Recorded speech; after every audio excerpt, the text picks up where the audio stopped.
سر الوداع الصامت، هل كان آخر ظهور لصلاح مع ليفربول؟ خرج نجم ليفربول محمد صلاح عن صمته وأطلق تصريحات نارية أكد فيها أن ناديه يحمله مسؤولية تراجع مستوى الفريق ويحاول التخلص منه بعد انهيار علاقته مع سلوت. جاءت هذه الكلمات بعدما غاب صلاح عن التشكيلة الأساسية للمرة الثالثة تواليا خلال مواجهة ليفربول وليدز. صلاح بيّن في تصريحاته أنه يشعر بعدم الاحترام، مؤكداً أن وضعه الحالي غير مقبول على الإطلاق.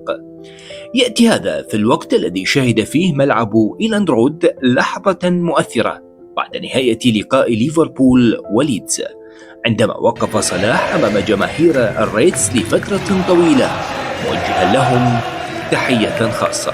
فهل كان الوداع الأخير؟